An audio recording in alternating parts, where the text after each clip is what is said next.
آج دیکھا یہ گیا ہے کہ لوگ قرآن مجید کی کچھ مخصوص صورتیں تو پڑھتے ہیں، رزق میں برکت کے لیے سورہ واقعہ پڑھ لیں گے، اور رات کو سونے سے پہلے تبارک الذی پڑھ لیں گے، ٹھیک ہے پڑھنی چاہیے، لیکن قرآن کا حق کیا ہے؟ پہلا حق کیا ہے کہ کم از کم مہینے میں ایک دفعہ پورا قرآن ختم کیا جائے۔ ہمارے جتنے اکابر ان سب کا معمول تھا کہ روزانہ ایک پارہ لازمی پڑھا کرتے تھے، کم سے کم تھا یہ، زیادہ سے زیادہ تو پھر کوئی حد نہیں ہے اس کی، کم سے کم۔ اور جب 29 کا مہینہ ہوتا، ایک اندازہ ہوتا تھا کہ بھئی 29 کا ہوگا یا 30 کا، تو پھر 2 پارے پڑھ لیا کرتے تھے، تاکہ کل اگر پہلی ہو تو پھر ہم الف لام میم سے شروع کر دیں، اور اگر اگلے دن 30 ہوتی تھی تو وہی پارہ دوبارہ ریپیٹ کر دیتے تھے، ناغہ نہیں کرتے تھے اس میں۔ تو اس کا یہ قرآن کا حق ہے، روزانہ کم از کم ایک پارہ تلاوت کیا جائے۔ ایک پارہ ممکن نہیں ہے، آدھا پڑھ لیں، ترتیب سے الحمد سے لے کے شروع کریں، والناس پہ ختم کریں۔ آدھا ممکن نہیں ہے تو ہمارے اکابر اور بزرگان دین کہتے ہیں کم سے کم ایک پاؤ پڑھ لو، ایک پاؤ پڑھ لیں۔ ایک اور بات آپ حضرات کو میں بتا دوں، قرآن ہمیشہ ایک لائنوں جیسے والے نسخے سے پڑھا کریں، مصحف سے۔ جیسے 15 لائنوں والے قرآن آتے ہیں یا 16 لائنوں والے آتے ہیں، تو آپ یہ 15 والے تو پھر ساری زندگی اسی سے پڑھیں، 15 لائنوں والے قرآن سے۔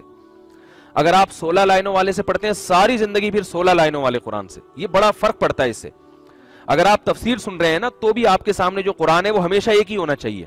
ایک کا مطلب یا تو 16 لائنوں والا ہو یا 15 لائنوں والا۔ وجہ اس کی ہے کہ جب آپ کسی پیج پر کوئی آیت پڑھتے ہیں نا، تو لاشعوری طور پر وہ آپ کے دماغ میں بیٹھ جاتی ہے، پھر دوبارہ تلاوت کریں گے تو آپ کو فوراً ذہن ادھر چلا جاتا ہے، یہ ادھر ہے۔ اس سے وہ آیت یاد کرنا بھی آسان، اس کی تفسیر، ترجمہ، یہ سب ذہن میں رکھنا آسان ہوتا ہے۔ اور اگر آپ روزانہ مصحف بدلتے ہیں تو پھر آپ کو وہ آیتیں اچھی طرح یاد نہیں ہوتی۔ تو ہمیشہ درس کے لیے، تفسیر کے لیے ایک قرآن رکھیں۔ حافظ تو اس کا بہت اہتمام کرتے ہیں، آپ نے دیکھا ہوگا حافظوں کو، بھئی 15 لائنوں والا، 16 لائنوں، 15 لائنوں والے حافظ کو آپ 16 لائنوں پہ لگاتے ہیں، وہ پڑھ ہی نہیں سکتا۔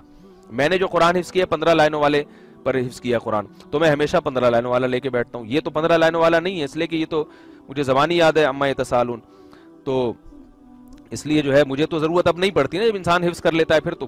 لیکن میں گھر میں اس کا اہتمام کرتا ہوں کہ 15 لائنوں والا قرآن۔ موبائل میں نے جو اپنے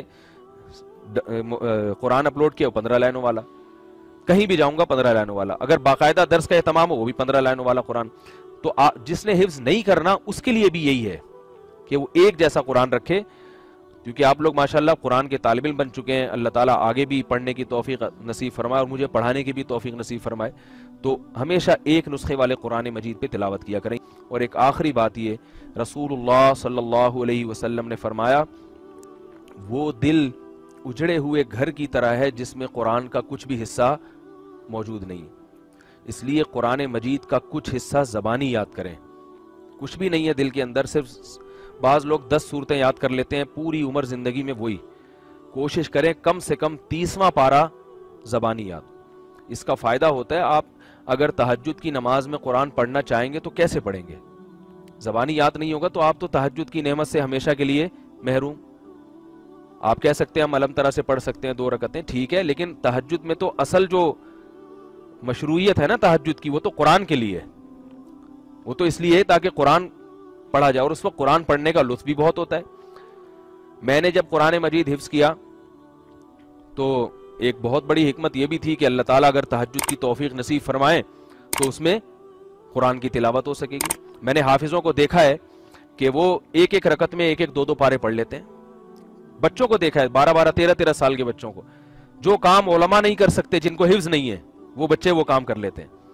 تو یہ بہت بڑی نعمت ہے قرآن مجید کا حفظ ہو جانا۔ تو اس لیے جتنے ہمارے تفسیر کے جو لیکچر میں جو طلبہ اور طالبات شریک ہوئی ہیں، ان سے گزارش ہے کہ کم سے کم 30واں پارہ سب زبانی یاد کریں، پھر ہمت ہو تو 29واں بھی کر لیں ساتھ میں۔ اس کا فائدہ کیا ہوگا کہ آپ تہجد میں آدھا پارہ تو پڑھ سکو گے نا، 1 پارہ پڑھ سکو گے، پھر اسی کو دوبارہ 1 رکعت میں آپ نے 1 پارہ پڑھ لیا، اگلی رکعت میں آپ اس کو ریپیٹ کر سکتے ہیں۔ اب آپ 1 پارے کا سن کے بے ہوش ہو جائیں گے، بھئی یہ بہت مشکل ہے، تو آدھا کر لیں، 1 پاؤ کر لیں، لیکن 4 رکعتوں میں تو 1 پارہ ہو جائے نا، اور یہ بھی نہیں ہو سکتا تو آدھا ہو جائے، 1 پاؤ ہو جائے۔ لیکن جس کو یاد ہی نہیں ہے وہ تو علم طرح سے ہی بیچارہ پڑھتا رہے گا، نہ پڑھنے سے وہ بھی بہتر ہے، ایسا نہ ہو اگر کوئی پڑھ رہا ہو تو وہ چھوڑ دے، نہ پڑھنے سے وہ بھی بہتر ہے، مگر کچھ نہ کچھ حصہ زبانی یاد کریں۔ اللہ تعالی ہم سب کو قرآن مجید سمجھنے کی، عمل کرنے کی آگے پوری دنیا میں اس کی اشاعت کرنے کی توفیق عطا فرمائے۔ یہ جو آپ لوگوں نے ہم سے ٹوٹا پھوٹا جو بھی سیکھا ہے اس کو آگے زیادہ سے زیادہ پھیلانے کی کوشش کریں۔